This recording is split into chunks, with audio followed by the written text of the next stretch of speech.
Today I discuss about components of communication. So the main components of communication process are as follow. So first is the context, second sender या encoder, third message, fourth medium, fifth recipient या decoder, sixth feedback. अब हम एक एक करके इन 6 components को discuss करेंगे। तो फर्स्ट हमारा कॉन्टेक्स्ट। कॉन्टेक्स्ट मीन्स होता है जो इन्फॉर्मेशन है उसमें क्लियरिटी होना, जिससे ईजिली तरीके से उस इन्फॉर्मेशन को एक्सप्लेन किया जा सके। So communication is affected by the context in which it take place. This context में भी फिजिकल, सोशल, क्रोनोलॉजिकल और कल्चर। कुछ ऐसे कारक हैं जो इन्फॉर्मेशन की क्लियरिटी मीन्स कॉन्टेक्स्ट को अफेक्ट करते हैं। लाइक फिजिकल, जो हमारा कंटेंट है उसे बढ़ा चढ़ा कर ना बताएं, जिससे क्या होगा कि जो इंटरेस्ट है वो ख़त्म हो जाएगा। एंड नेक्स्ट हमारा सोशल लेवल पे जो मैसेज है उसमें सोसाइटी के जो भी रूल रेगुलेशन होते हैं वो शामिल होनी चाहिए। और नेक्स्ट है क्रोनोलॉजिकल में टाइम का अरेंजमेंट होना चाहिए। जो हमारी इंफॉर्मेशन है उसमें कितना टाइम लगेगा उसका एक अरेंजमेंट होना चाहिए। नेक्स्ट हमारा कल्चर को ध्यान में रखते हुए जो भी इंफॉर्मेशन है उसको सेंड करना होता है। नेक्स्ट है हमारा सेंडर या encoder. Sender encoder is a person who send the message या इंफॉर्मेशन। सेंडर या इनकोडर उसको बोलते हैं जो एक पर्सन होता है जो इंफॉर्मेशन को सेंड करता है। नेक्स्ट है a sender make use of symbols, words और ग्राफिक और visual aid to convey the message and produce the required response.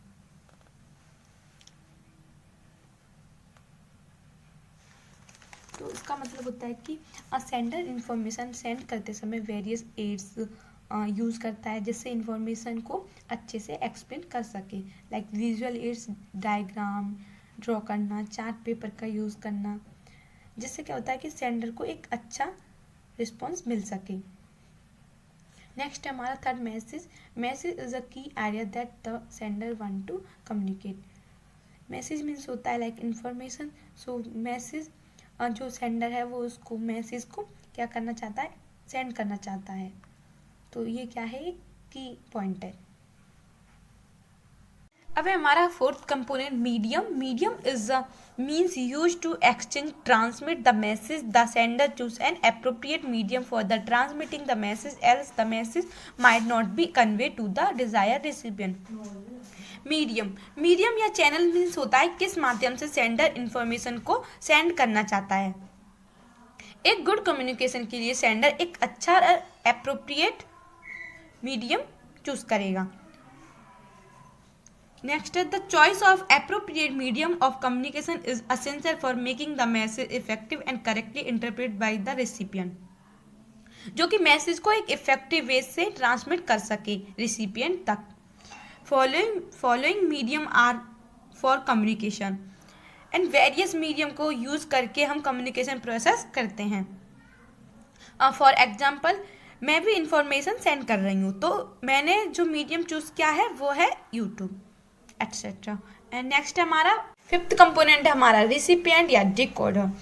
Recipient decoder is the person for whom the message is the intended, aim and targeted. The degree to which the decoder understands the message is depend upon various factors such as knowledge of recipient, their responsiveness to the message and the reliance of the encoder or decoder. Fifth recipient decoder में होता है component में। अब message क्या होता है, decoder तक पहुंच जाता है पर मैसेज समझ में आता है नहीं आता, ये डिपेंड करता है वेरियस फैक्टर पे।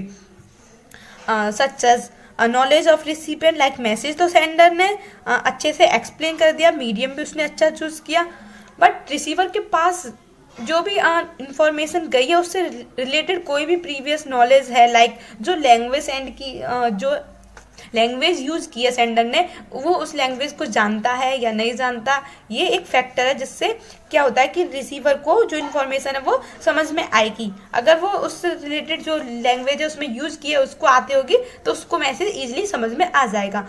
लाइक फॉर एग्जाम्पल, मैं जो इन्फॉर्मेशन सेंड कर रही हूँ वो है नर्सिंग से रिलेटेड। अगर कोई नर्सिंग स्टूडेंट इस इंफॉर्मेशन को समझेगा तो उसको ईजिली समझ आ जाएगा, अगर वो नर्सिंग स्टूडेंट नहीं होगा तो उसको समझ में प्रॉब्लम आएंगी।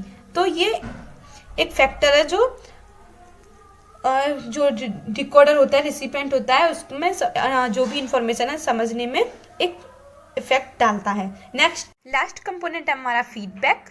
Feedback is the main component of communication process. जो फीडबैक होता है मेन कंपोनेंट होता है कम्युनिकेशन प्रोसेस को, क्योंकि as it permits the sender to analyze the effective of the message, it help the sender, क्योंकि ये हेल्प करता है सेंडर की कि जो इन्फॉर्मेशन उसने सेंड की है वो सही है या हेल्पफुल है या नहीं रिसीवर को, क्योंकि जो रिसीवर है उस इन्फॉर्मेशन को रिसीव करता है वो फीडबैक में बताता है कि जो आपने इन्फॉर्मेशन सेंड की है उसने मेरी हेल्प की। इस तरह से फीडबैक में बी वर्बल थ्रू वर्ड। जो फीडबैक है वो वर्बल हो सकता है, जैसे बोल के, कि हम उससे बोल सकते हैं सेंडर को कि आपने बहुत अच्छा एक्सप्लेन किया, इससे मेरी बहुत मदद हुई। या non verbally in form of smile, हम इसको स्माइल देके बता सकते हैं कि आपने अच्छा एक्सप्लेन किया, जिससे क्या होगा कि वो एनकरेज होगा, जो भी सेंडर है इन्फॉर्मेशन सेंड कर रहा है वो एनकरेज होगा, मोटिवेट होगा, इसी तरह से वो और अच्छी इन्फॉर्मेशन सेंड कर सकेगा एट्सेट्रा।